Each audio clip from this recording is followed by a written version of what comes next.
Bonjour à toutes et à tous, ravi de vous retrouver pour l'instant été. Nous sommes au cœur de la base navale de Brest. Pendant tout l'été, la Marine nationale accueille les visiteurs pour découvrir les activités de cette base. Dans un instant, le capitaine de frégate Louis-Xavier Renaud, porte-parole de la préfecture maritime de l'Atlantique, nous expliquera justement comment fonctionne cette base. Mais tout de suite, un coup d'œil sur l'actualité de ce mercredi 6 juillet.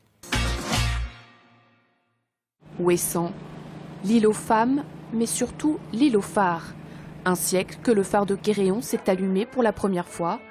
L'exposition qui lui rend hommage a pris ses quartiers au musée des phares et balises, au pied du phare du Créache. Elle est le fruit d'un travail de recherche et de collecte de plus d'1 an. On a effectué beaucoup de travail de recherche en archives et on a aussi recueilli beaucoup de témoignages vivants de personnes qui ont travaillé dans ce phare. Par contre, on a rencontré beaucoup de collectionneurs passionnés par l'histoire de Guéréon ou l'histoire de Ouessant. Et on a pu présenter de beaux objets dans l'exposition, des maquettes du phare en construction, des objets issus du phare comme l'émetteur-récepteur qui permettait de communiquer. Alors que le métier de gardien de phare se meurt au profit de l'automatisation, pas question de regretter le passé. Ce patrimoine fait la fierté des Ouessantais. Ça représente d'abord le travail des hommes, c'est là-dessus que je voudrais insister, c'est le travail de tous les gens qui ont construit le phare, c'est le travail des gardiens de phare qui ont pendant des années été sur ce phare. À travers cet exemple d'un métier qui meurt, bien, faire tout nous pour faire en sorte que Ouessant se retourne vers la mer à travers d'autres projets. Le patrimoine qu'il y aura dans un siècle, c'est à nous aussi de le construire aujourd'hui. Cette exposition soutenue par le conseil départemental s'inscrit dans le futur Centre national des phares. Initié à la suite du Grenelle de la mer en 2009, il s'agira de créer à terre un nouvel espace de conservation et de valorisation des collections. Le Centre national des phares sera à Brest, mais l'idée bien évidemment c'est ensuite d'inciter, d'emporter les visiteurs à venir visiter le musée des phares ici à Ouessant, dans un milieu naturel, exceptionnel, dans leur environnement, visiter le phare du Créache qui est toujours en activité, visiter aussi le phare du Stif ici à Ouessant. Ouessant en fait sera le pendant naturel du Centre national des phares qui sera à Brest. Avis aux amateurs, l'exposition Un siècle dans le courant se déroule à Ouessant jusqu'au mois de décembre prochain.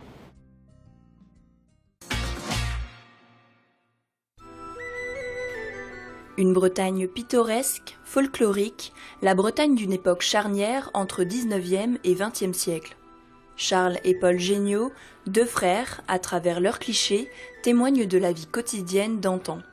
Les archives départementales du Morbihan exposent tout l'été près de 35 photographies des frères Géniaux, photographes et journalistes.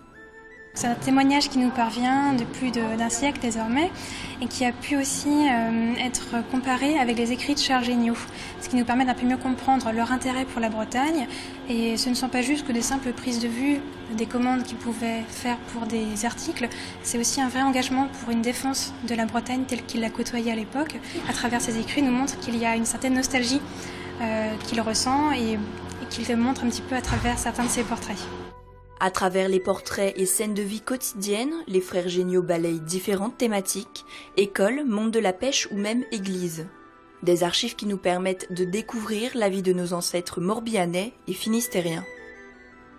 L'objectif pour nous, l'objectif de cette conservation, c'est de valoriser ces documents, de les mettre à disposition du public afin que les Morbihanais, mais également toute personne intéressée par le sujet, puissent découvrir l'histoire du département. Donc l'objectif de cette exposition, outre le fait de présenter le Morbihan à la fin du 19e, le travail également photographique des frères Géniaux, c'est de montrer cette diversité de documents qui est conservée aux archives départementales.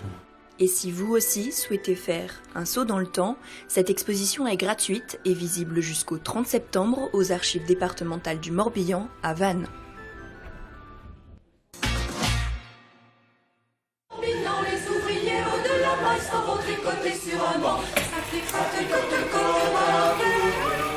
Bonjour, je me présente, je suis Mademoiselle Grammatico, je dirige l'entreprise Grammatico Le Minor. Nous sommes fabricants de marinières et je vais vous faire découvrir la construction d'une marinière. En tricotant leurs chaînettes du haut du bas au talon, les voilà toutes qui se mettent à pied jacasser pour de bon. Ça jacasse, c'est l'homme est bon. Nous commençons par l'atelier tricotage. C'est là où on fait la fabrication de tous les produits qui sont en laine. Donc pull marin, jus. Là, nous sommes sur des produits qui vont partir au Japon, puisqu'on travaille beaucoup sur l'export. Et donc, chaque machine est typée et programmée pour faire soit de la maille fine, de la maille épaisse. On a différentes jauges. Nous faisons du 100% Made in France et on part de la bobine. C'est-à-dire qu'aussi bien pour la laine que pour le coton, on maîtrise toute la chaîne de production. Là, nous sommes sur la partie où on fait les matelas de marinière pour pouvoir, après, avec les patronages, couper les articles. La belle marinière de Paris jusqu'à Rouen, le cœur battant. On va commencer à monter les articles. Donc là, on est dans la partie coton et on a la partie laine. On a les dos, les devants, les manches et Janine va faire le montage.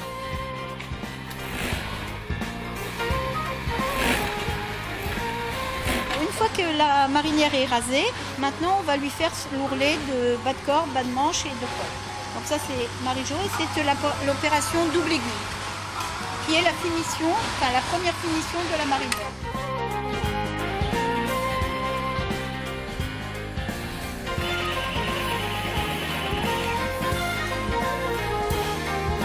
Une fois que les articles sont construits, sont montés, donc on a des pulls, des vestes, des bonnets, donc on est dans la partie contrôle. On vérifie qu'il n'y a pas de trous, on vérifie que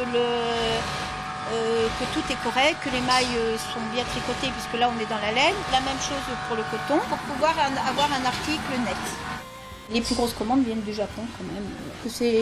Ils sont très friands de nos articles et de notre qualité de tissu. Et en même temps, ce qu'ils adorent, c'est la qualité Made in Bretagne, puisque je vends la Bretagne en même temps que le Made in France. La marque Le Minor, donc qui vient de Pont-l'Abbé à l'origine, c'est tout un patrimoine breton de produits authentiques.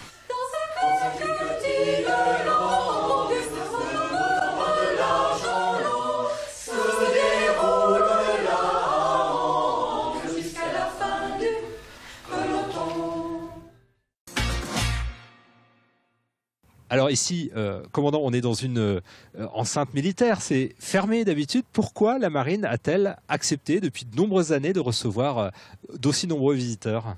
C'est une particularité l'été. La base navale de Brest est ouverte pendant la période estivale au public avec des visites à pied. C'est une volonté pour permettre au plus grand nombre de voir ce que fait la marine, quelles sont ses missions, quels sont les bateaux qui sont basés à Brest et ce que vivent les marins, ce qu'ils font au quotidien. Et on voit qu'il y a de nombreux bateaux ici. Combien de bateaux sont basés à Brest? Il y a environ 80 bateaux avec notamment une quarantaine de bâtiments de combat qui sont basés à Brest. Ça va de la frégate aux patrouilleurs de haute mer, aux chasseurs de mines, jusqu'au bâtiment école. Alors commandant, c'est une ville dans la ville ici, cette base. Combien il y a de personnes qui travaillent ici sur la base de Brest? Environ 12 000 personnes travaillent sur la base navale de Brest. Donc c'est effectivement une ville dans la ville, d'autant plus que son accès restreint fait que les personnes ne peuvent pas y aller facilement. Alors justement, il y a des moments où on ne peut pas forcément, évidemment, il y a le service. On est quand même dans une base militaire en activité. Mais il y a un événement où ce sera possible, c'est évidemment les Brest 2016 qui va bientôt commencer. La marine y sera présente. Qu'est-ce qu'on pourra voir sur place et quel bateau on pourra visiter? Nous aurons la frégate multimission Aquitaine qui sera au port de commerce au quai 5e Est et qui sera ouverte au public. Et nous avons également le chasseur de mines Céphée qui sera en Pinfeld. Ça, ce sont 2 bâtiments de guerre peints en gris. Et nous avons également 4 voiliers écoles de la marine qui seront en Pinfeld et qui seront visitables et qui navigueront en rade. La Belle Poule, l'Étoile, le Mutin et la Grande Hermine. Alors commandant, ici on est quand même sur un terrain militaire. Quand on veut venir visiter, j'imagine il y a quand même il faut aussi prendre un peu en avance, quoi. Il y a quand même quelques précautions à prendre. Oui, mais les mesures de sécurité sont prises de telle manière que c'est en libre accès. Il faut être un ressortissant de l'Union européenne, de l'OTAN ou de la Suisse. On vient avec une pièce d'identité et on montre sa pièce d'identité à l'entrée. Simplement, il faudra laisser ses affaires à l'entrée pour ne pas les avoir avec soi dans la base navale. Merci beaucoup. On va rejoindre nous le groupe là-bas et puis on va essayer de découvrir aussi comment ça se passe vraiment la visite en compagnie bien d'un guide de la Marine nationale qui accompagne ces groupes.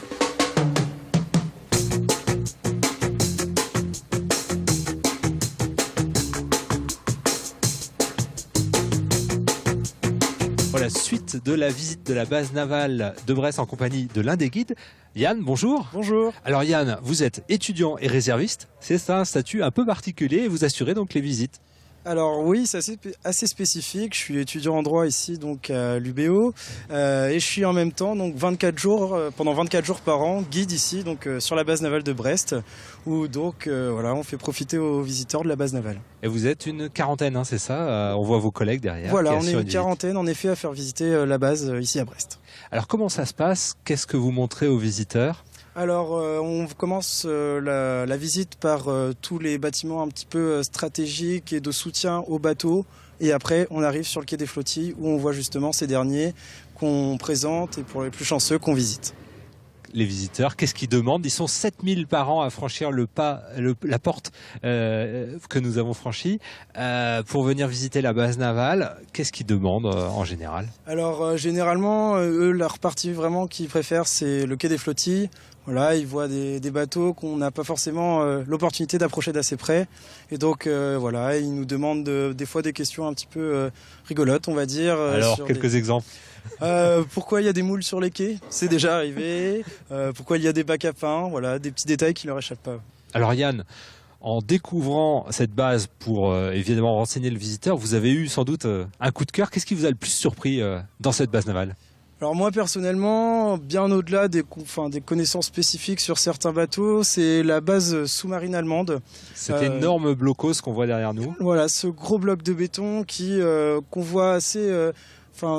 même d'assez près, mais pas assez d'assez près justement. Surtout de la mer. Quand on navigue. Est-ce que vous naviguez? Voilà, je pratique un petit peu la voile et c'est vrai qu'on voit ce cube de béton et voilà, j'ai eu l'opportunité d'en apprendre plus sur celui-là qui est assez méconnu des Brestois, mais qui vaut aussi son pesant de béton, si je puis dire. Eh bien, on vous souhaite un bon été, Yann, qui vous allez assurer plusieurs dizaines de visites pendant toute la durée de l'été. Ces visites sont gratuites, il suffit de s'inscrire auprès des services de la marine et puis de se présenter à l'entrée de la base. Et c'est parti pour 2 heures de découverte de cette ville dans la ville. Merci beaucoup, Yann, bon été.